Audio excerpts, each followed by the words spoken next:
मुख्यमंत्री माझी लाडकी बहीण योजनेतील लाभार्थी महिलांसाठी अतिशय महत्त्वपूर्ण माहिती आहे।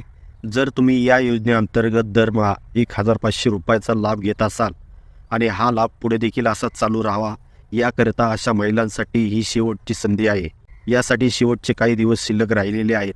अशा लाभार्थी महिलांनी कोणतं काम तत्काळ करायचं आणि हे काम करण्यासाठी शेवटची तारीख कोणती आहे या संबंधीची माहिती आपण या व्हिडिओच्या माध्यमातून व्यवस्थितरित्या समजून घेणार आहोत। मुख्यमंत्री माझी लाडकी बहीण योजनेद्वारे दरमहा 1500 रुपयाचा लाभ ज्या लाभार्थी महिलांना देण्यात येतो अशा महिलांना त्यांची ई-केवायसी करणे शासनाने बंधनकारक केलेले आहे।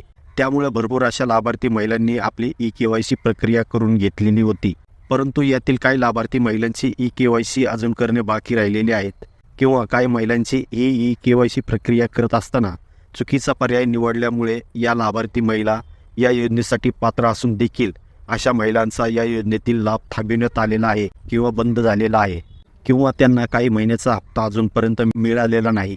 अशा लाभार्थी महिलांना आपली चुकीची ई-केवायसी दुरुस्त करण्यासाठी महिला व बालविकास विभागाच्या माध्यमातून शासनाने अशा महिलांना पुन्हा आपली ई-केवायसी करण्यासाठी 31 मार्च 2026 पर्यंत एक संधी देण्यात आलेली आहे आणि हे दुरुस्त ई-केवायसी प्रक्रिया केल्यामुळे बऱ्याचशा लाडक्या बहिणी पुन्हा या योजनेमध्ये पात्र होऊन त्यांचा हप्ता पुन्हा चालू झालेला आहे आणि त्याचप्रमाणे यापूर्वी त्यांना जे हप्ते मिळालेले नव्हते ते हप्ते देखील शासनाकडून त्यांना पुन्हा देण्यात आलेले आहेत।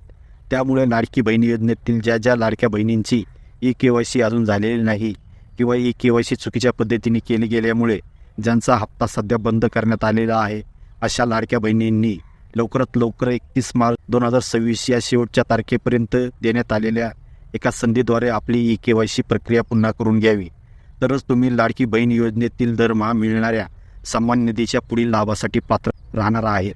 ही अतिशय महत्त्वपूर्ण अपडेट असल्यामुळे जास्तीत जास्त लाडक्या बहिणींना शेअर करा। धन्यवाद।